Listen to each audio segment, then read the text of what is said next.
वाणी सुनने के लिए आए हो। इस वाणी से आपको शांति मिलती है। आज मेरे पास में एक हरियाणा से फ़ोन आया, सोनीपत से फ़ोन आया, देवनाथ चतुर्वेदी। बोले 6 महीने से प्रयास कर रहा हूँ, आज बात हो गई, अचानक धोखे से आपने उठा लिया। बहुत खुश भी हुए, बहुत रोए भी। बोले बहुत मानता हूँ, उज्जैन आश्रम के लिए 5100 रुपये भी भेजा हूँ, लेकिन बात नहीं हुई। आज बात हुई है, आशीर्वाद दीजिए आपका प्रोग्राम उत्तर प्रदेश के बस्ती ज़िले में करवा सकूं। मैं सर्विस हरियाणा में करता हूँ, रोज़ आपकी वाणी सुनता हूँ, बड़ा सुख मिलता है। सत्संग की वाणी आपको सुख देती है, कुसंग के शब्द आपको घायल करते हैं। याद रखना, शब्दों में बड़ी शक्ति होती है। शब्दई मारा गिरिपरा शब्दई छाड़ा राज, जिन जिन शब्द विवेकिया तिनका सरिगो काज। एक शब्द वह है जिसको सुनकर के मनुष्य के मन में वैराग्य हो जाता है, जैसे कालू बाबा को वैराग्य हुआ था। वो वैराग्य हुआ तब से फिर राग नहीं हुआ। कितने लोग ऐसे भी होते हैं, 1 साल तो वैराग्य होता है, दूसरे साल फिर राग हो जाता है। वो तो कोई काम के नहीं रहते, न घर के न घाट के, धोबी के कुत्ता हाटो हाट के 12 बाट के। एक बार वैराग्य होना चाहिए। कालू बाबा का चमत्कार आप सबको पता है। तो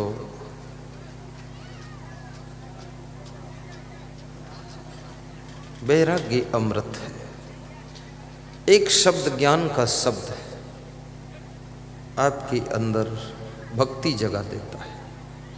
दूसरा शब्द ऐसा है जो आपको हंसा देता है। तीसरा शब्द ऐसा है जो आपको माया में फंसा देता है। चौथा शब्द ऐसा है जो गुरुदेव के दर्शन करा देता है। 5वां शब्द ऐसा है जो आपको रुला देता है। और 6ठा शब्द ऐसा है जो आपको सदगुरुदेव भगवान से मिला देता है, मिला देता है। शब्द की शक्ति को पहचानो। घर परिवार में भी माताओं बहनों को शब्द संभाल कर बोलना चाहिए। कम बोलो लेकिन तौल कर बोलो। ऐसे शब्द बोलो जिससे पति का मनोबल बढ़ जाए। ऐसे शब्द बोलो जिससे तुम्हारी पत्नी की खुशी बढ़ जाए। ऐसे शब्द बोलिए जिससे सासू का दिल गदगद हो जाए। बिल्कुल ना बोलने से भी मन में संदेह खड़े होते हैं कि हमसे कुछ नाराज हैं इसलिए नहीं बोलते। और कठोर बोलने से मन को दुख हो जाता है। इसलिए किसी व्यक्ति के साथ ऐसा कभी मत करना कि बिल्कुल बोलना बंद कर दो, थोड़ा थोड़ा बोलते रहो। और ऐसे शब्द बोलो जिससे कि काम करने वालों का उत्साह भी बढ़े। और ऐसे शब्दों का प्रयोग करो जिससे लोगों का मन बुराइयों से दूर होता चला जाए। शब्द की शक्ति को पहचानिए। ये फिल्मी एक्टर, फिल्मी हीरो हीरोइन, ये भी तो शब्द बोलते हैं। इनके शब्दों में इतनी शक्ति है कि नौजवानों के घुटने टेक जाते हैं, लोग नाचने लग जाते हैं। उनके शब्दों को सुन करके लोग गलतियां करने लग जाते हैं। गुरुदेव भी शब्द ही तो बोलते हैं। उनके शब्द सुन करके तुम दारू छोड़ देते हो।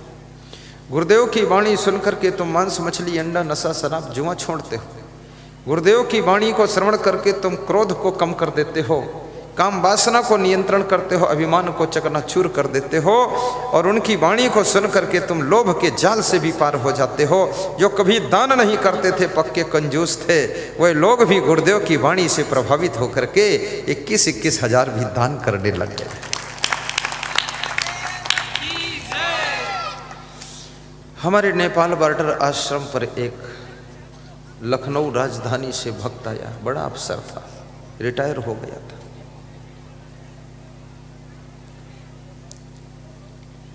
मेरे पास में 500 रुपये दान दिया। फिर मुड़ कर देखा, ऐसे ब्यास गादी पे आया। तो हमने कहा मुड़ के क्यों देख रहे हो? बोले जिंदगी में कभी दिया नहीं हो, पहली बार दिया हूँ। तो जो जेब से नोट निकाला हूँ, उस जेब से नोट निकल गया, उस नोट का मुड़ कर दर्शन कर रहा हूँ कि अब कब आओगे मेरी जेब में। बोले बड़ा कंजूस था। 3 दिन आश्रम में रह करके प्रवचन सुनता रहा। तीसरे दिन बोला कि उज्जैन आश्रम के लिए 21,000 दान दूंगा।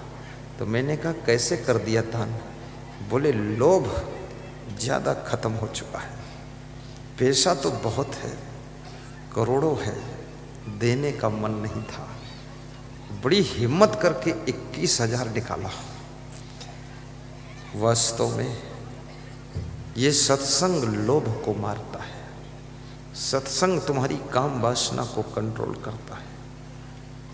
महात्मा बुद्ध के प्रवचन के प्रभाव से 1600 वेश्याओं ने वेश्यावृत्ति छोड़ करके साध्वी वृत्ति को धारण किया था। ये बुद्ध के ज्ञान का प्रभाव था।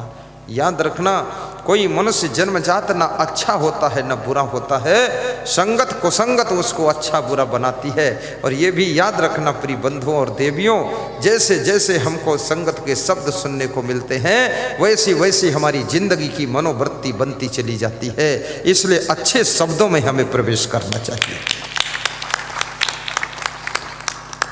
घर में झाड़ू लगाइए, घर के काम कीजिए, रोटी बनाइए, बर्तन धोइए, कपड़ा धोइए, खेत में काम कीजिए। आज विज्ञान ने इतनी बड़ी सुविधा प्रदान कर दी है कि विज्ञान ने रिकॉर्ड तोड़ दिया है।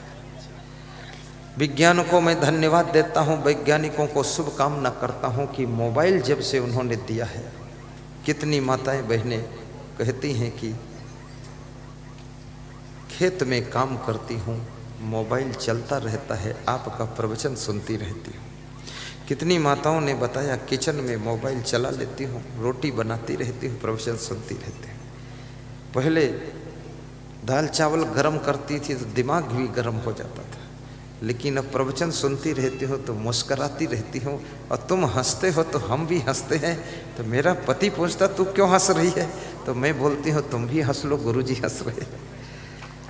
मैं इसीलिए हंसता हूँ कि मेरी एक हंसी करोड़ों लोगों की हंसी बन जाती है।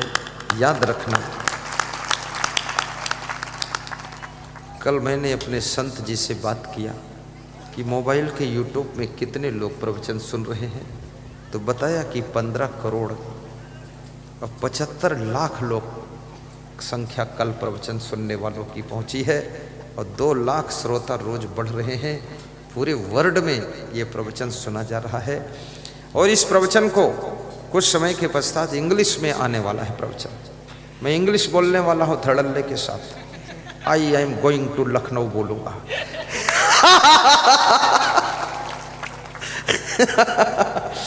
यू आर कमिंग टू सत्संग। क्या क्या बोलना है इंग्लिश में, ग्रामर गलत हो चाहे सही हो, लेकिन बोल देना है। Seeing the pictures at the person's house, his character is learnt oblique just. Face is the index of all. तो इंग्लिश में प्रवचन आने वाला है। ये ट्रांसलेटर मशीन मेरे प्रवचन को इंग्लिश में आगे बढ़ाएगी। तो तुम तो खैर हिंदी में समझ जाते हो, लेकिन जो हिंदी नहीं समझते हैं उनके लिए इंग्लिश मीडियम हो जाएगा। जो ज़्यादा पढ़े लिखे हैं, कलेक्टर हैं, एसपी हैं, जज हैं, बहुत पढ़े लिखे कोई मिनिस्टर है, तो वो भी सुन लेंगे, क्योंकि भाषा का भी अपना एक प्रभाव होता है। कलेक्टर को पढ़े लिखे होने का भी अभिमान होता है। अभी यहाँ पर कोई दंगा हो जाए तो कलेक्टर आ जाएगा, लेकिन ये 20,000 लोग आए तो कलेक्टर नहीं आएगा। क्यों? क्योंकि कलेक्टर होने का अभिमान है कि इनके बीच में जाकर मेरी बेइज्जती है। ये साधारण लोग हैं, लेकिन अगर वो आ जाए तो उसकी बेइज्जती नहीं है, उसका तो 20,000 गुना सम्मान बढ़ जाएगा। लेकिन पद का अभिमान भी आने से रोकता है।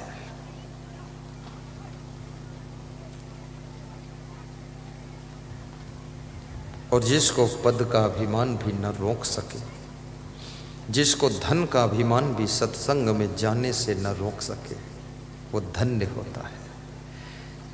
बड़ा आनंद आ रहा है।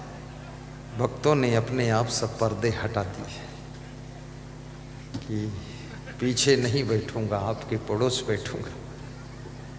बैठो जहाँ इच्छा है बैठते जाओ। मंगल भवन